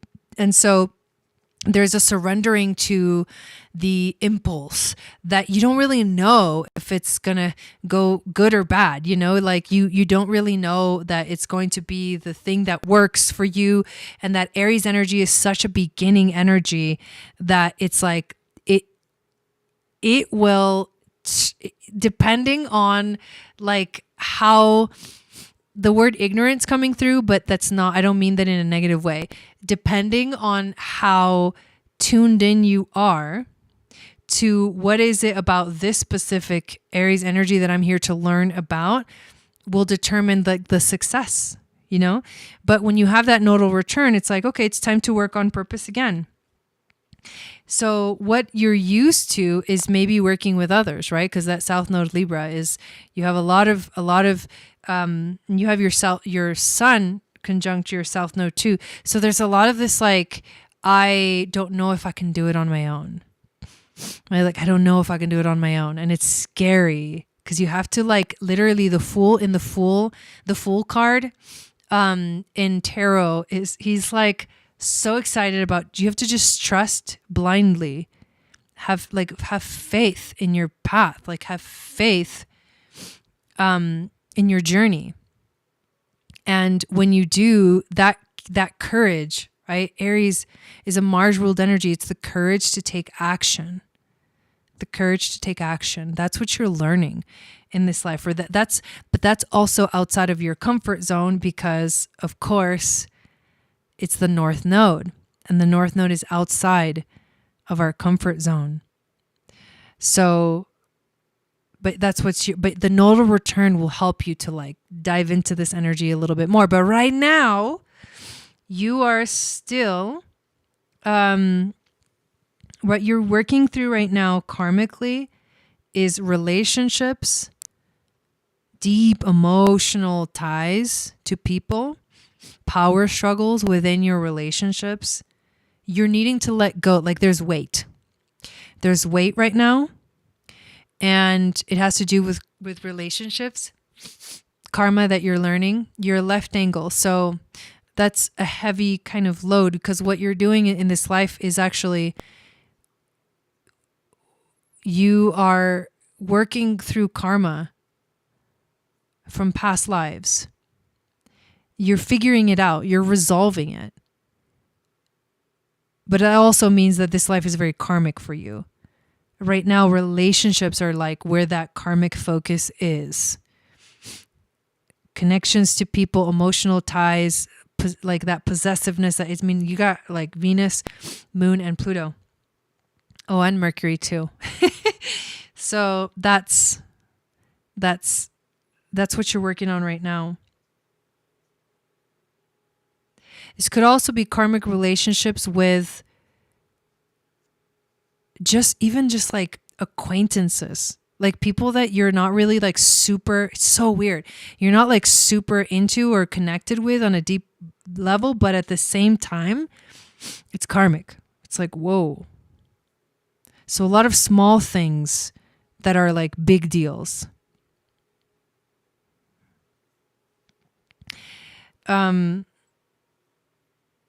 The way you're going to find more stability during this time is to be more creative, to let your creativity out, to trust that you are a creative being, to trust that you like get into your groove, get into your flow, get lost in the experience. As a 3-5, you have to surrender to the experience.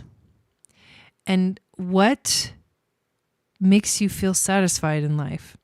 You really need to tap into what that is. What brings you joy and satisfaction?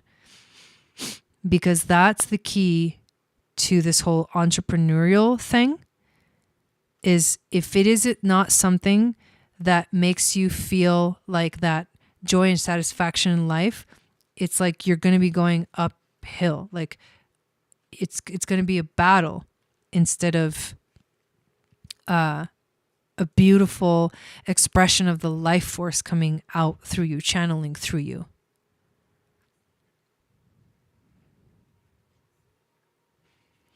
I'm looking at the question, making sure I didn't miss anything. Oh, you had a question about the part of fortune.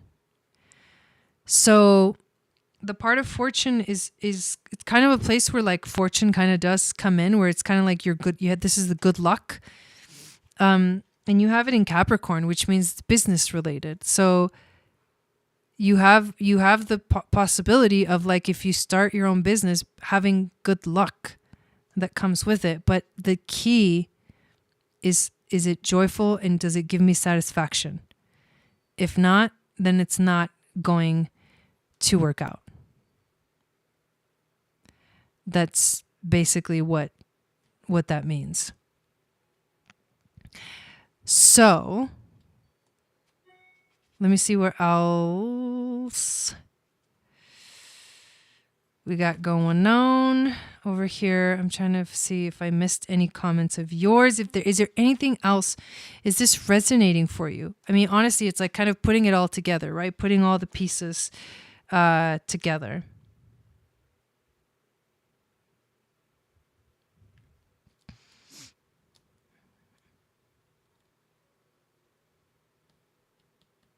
This is a time of growth for you for sure.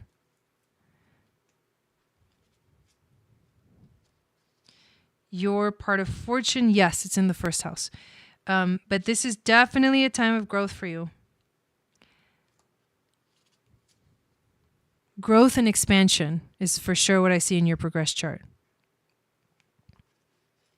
It's what brings you satisfaction and joy. And then it is a time of growth. You're about to enter, right? The nodal return, that's the opportunity. So I would say now prepare for growth.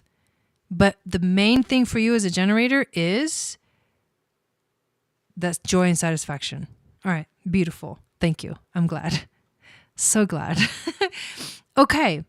So thank you so much for getting a reading, Momos.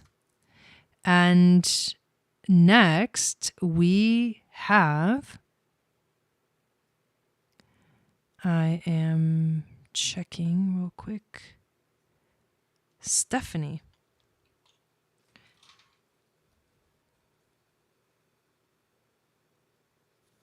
Thank you, everyone.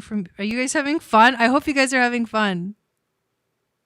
Hello, T. Welcome in.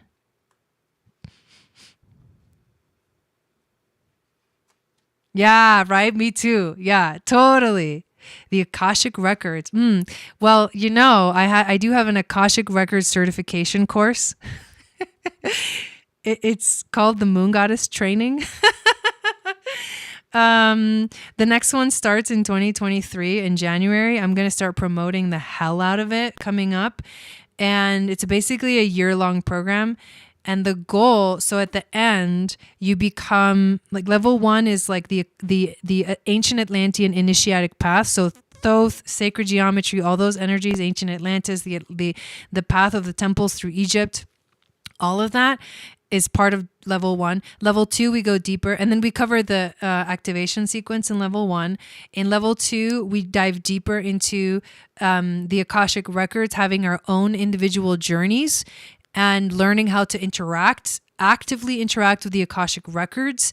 And then, right, Dawn? And then we also dive into the Venus sequence of the gene keys, and we start diving into human design and understanding our human design better.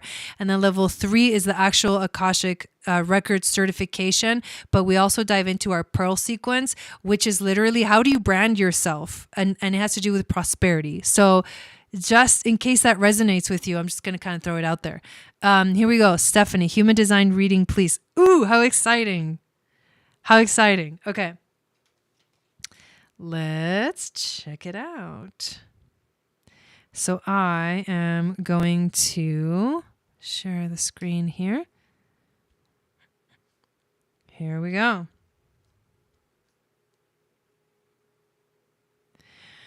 All right. The day is the 5th. The month is the 11th, and it's 1979. The time, 12:40 a.m. 12:40, and I believe that's, oh, wait, no, 12:40. Wait, no. What is 12:40 a.m.? Isn't that? In military time, you guys, I suck at military time. Oh God, this program. Every time. No, I'm just kidding. I'm not really that frustrated. But can someone tell me what 12:40 a.m. is in military time? Isn't it 12:40 a.m.? I'm so confused. No way. Wow. I will check it out. Thank you. Yeah. So in the next month or so, I will be coming out with the announcement for that, and it'll be available for people to sign up. And there's going to be an early bird, you know, and all that stuff. So, so fucking excited, you guys. Oh, thank you. Yeah, see my savage.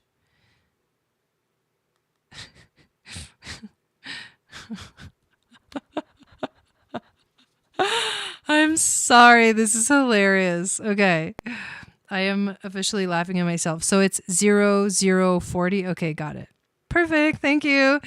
Okay, Gainesville country. Okay, United States of America. And then it's Gaines. How do you spell it? Gaines. Missouri. Is it? No, you said Florida. Oh, there it is. Ah. Okay. Thoth. I realized that he's actually one of my mains. But he comes to me in sacred geometry. Okay, for you to create chart. Okay, let's check it out. Check it out now. We've got, oh.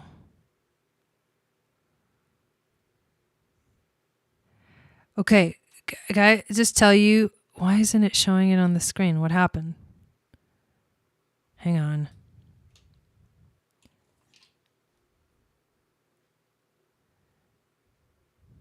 Can you guys hear me? It's like the sharing thing turned off for a second. Give me 1 second. Oh, there it goes. Okay. Okay.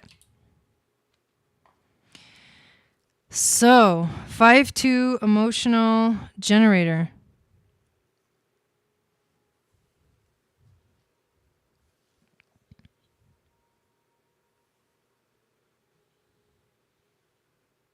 Tribal. Look at that tribal energy in your chart. Oh, but you got a little bit of everything. You got a little bit of everything. That's why that's why it can feel complicated. So it's like split. Let me just look at what are we looking at here? Let me look at this. Yeah, split definition. Left angle cross. That's important to know. Okay. So, here we go. This is your chart. So, a generator. To be a generator means that your strategy is to respond. Your strategy is to respond. Being a generator and having a defined sacral center, can you guys hear me okay? Being a generator and having a defined sacral center means that you are actually one of the magical people here on the planet that literally creates the reality for everyone else. So I hope that doesn't feel like pressure, because it shouldn't. But here's the thing. And here's the one thing that I've learned lately, and being a projector, this makes so much sense for me, and it is the key. Thank you. Okay, thank you guys. It is the key for me opening myself up to like really love. I mean, I love the work that I do, but when you find that deeper meaning, there's something about this one thing that I learned recently that changed my entire perspective.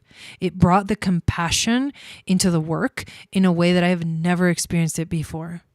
Like the love and the compassion, like I felt it. And it's this, that as a generator, generators are 70% of the population. They have a defined sacral. So they are channeling the life force of the planet. They are literally channeling the life force of the planet. They are here to do that. However, as life goes on, you become conditioned to not following your strategy.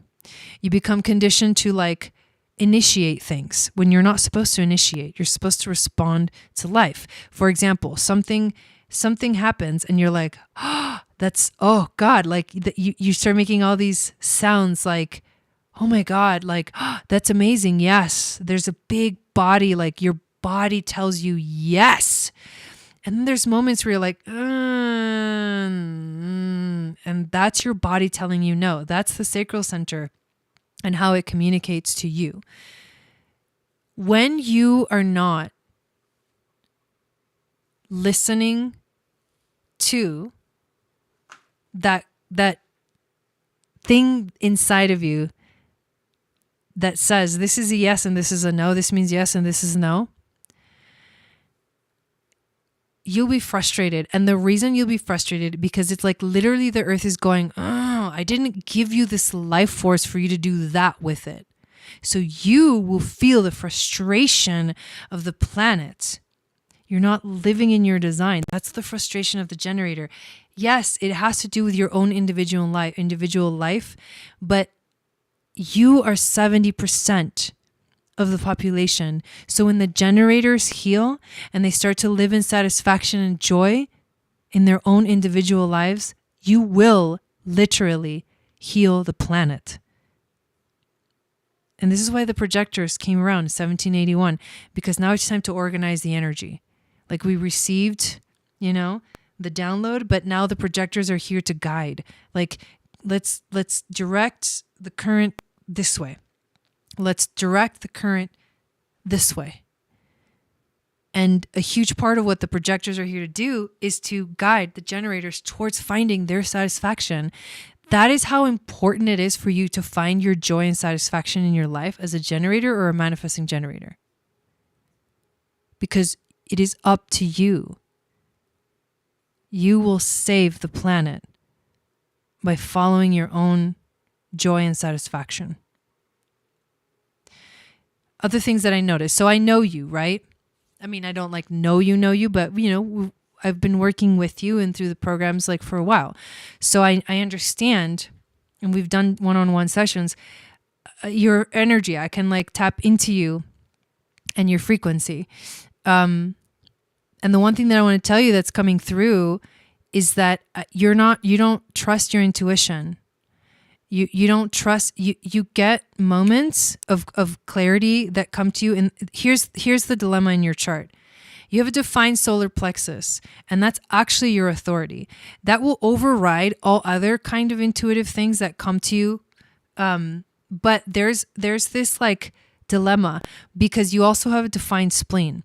And the defined spleen says, this is the answer right now. However, as an emotional generator, you are not here to make decisions in the moment. So here's what you need to start paying attention to. You're going to get like this hit. First, you're going to feel the yes or the no. Then you may also in the moment get the this is good, this is not good. But then your job is to, instead of going with that instinctual thing that comes at you, you actually need to wait. Because you're not meant to make decisions in the moment. You are meant to wait for the emotional wave to stabilize within yourself and make decisions from that space of clarity. So you might have been making decisions in the moment, and that is making everything go the wrong direction. Because it's a gift to have this defined solar plexus, actually a gift. And in 2027, that solar plexus is going to kind of like become the most important thing in human design. And it is through our emotions, that's the gauge. That's the gauge of life. And that's what makes it, I think, so frustrating for you personally to be this design or to be you in life, is because you don't want to wait. Because there's two other things in your chart that say, don't wait. You know which way to go. You got something to prove. And you do. And you do know who you are. And you do have willpower. And you do have something to prove. But your lesson, your biggest lesson in life, is to wait to feel like it's the right thing. And feeling like it's the right thing isn't like the high of the emotional wave. Yes, it's a yes. I know it's a yes, because no, it's not a yes yet. You don't know yet until the wave has stabilized.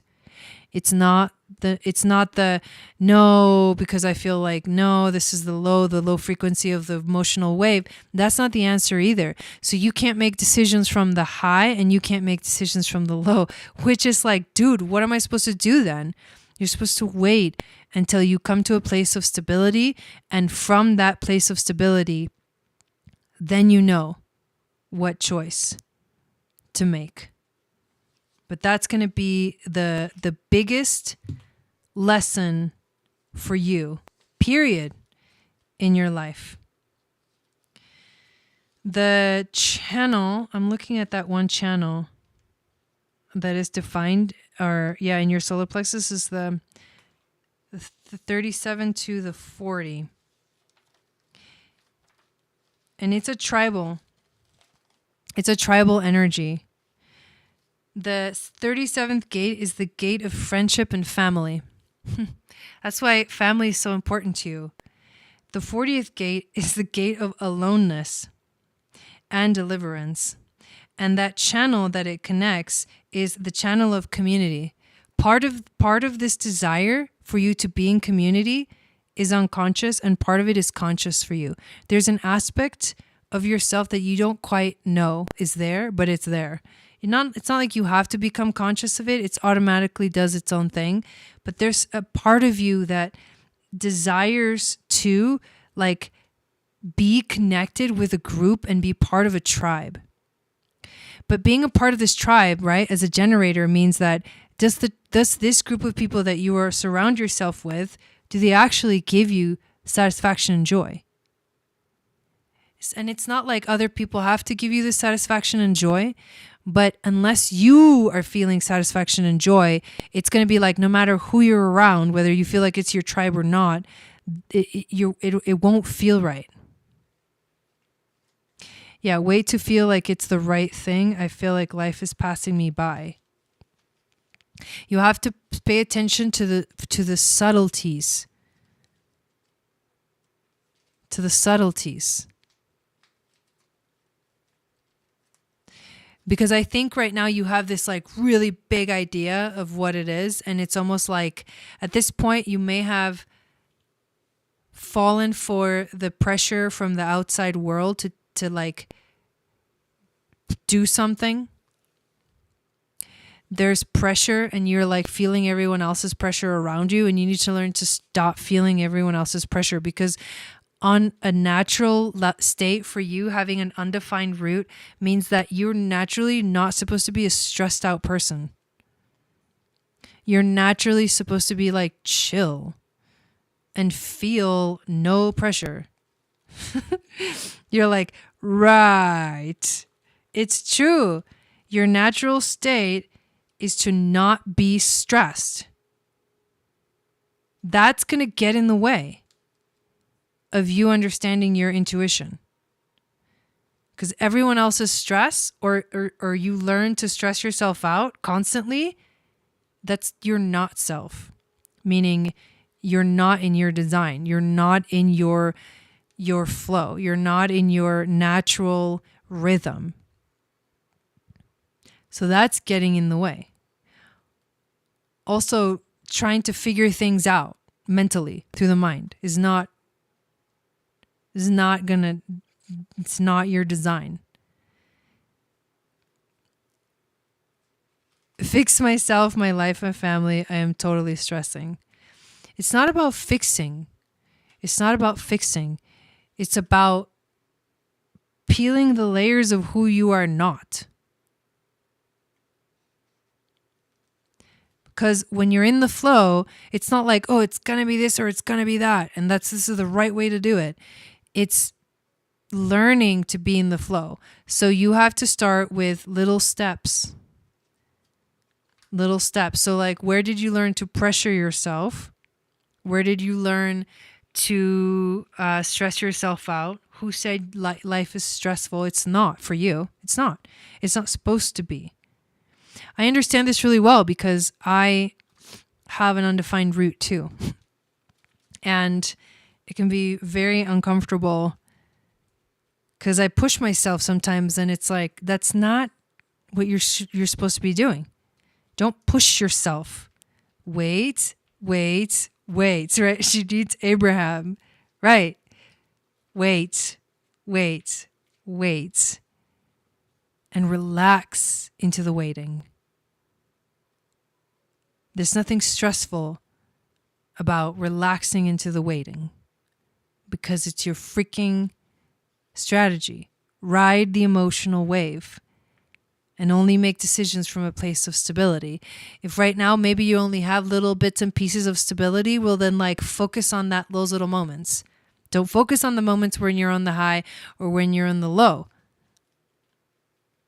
So feeling like life passes you by is like the stress of the root that you should not have. Who told you that life is passing you by? It's not. If there's a certain design and that's your design, then it's obvious that life is never going to pass you by when you're in that design, when you're in your flow. You feel like you're doing the exact thing at the right time. Life will never feel like it's passing you by. So that pressure is coming from somewhere else. You've learned to pressure yourself in this way or that way. And the other thing is you have to stop being so hard on yourself for the emotional ups and downs, because you are an emotional being that you need to feel.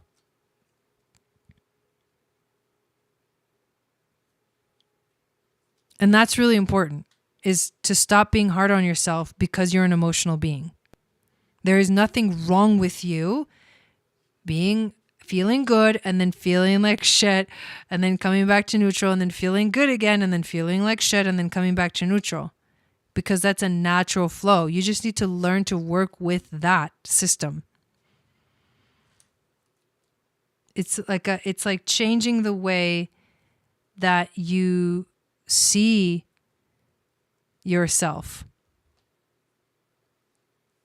That's the first step, is the deconditioning. Is that I think things are supposed to be this way and they're not. So the thing is, who cares what everybody else thinks? When you learn to find your strength, when you learn to realize that your emotions are your strength, not your weakness, that's when you're going to step into your power as an emotional generator. Yeah, everything is always working out for me. That's when you're going to step into your power as this emotional being. And you're going to learn to give yourself time when you need time, and you're going to learn to be present when it's time for you to be present, and you're going to be in your power and not in a state of weakness or whatever.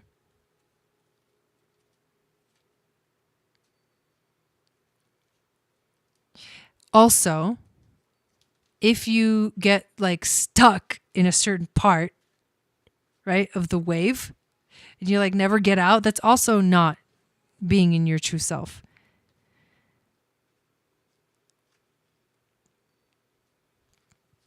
Anyways, that's kind of what's coming through.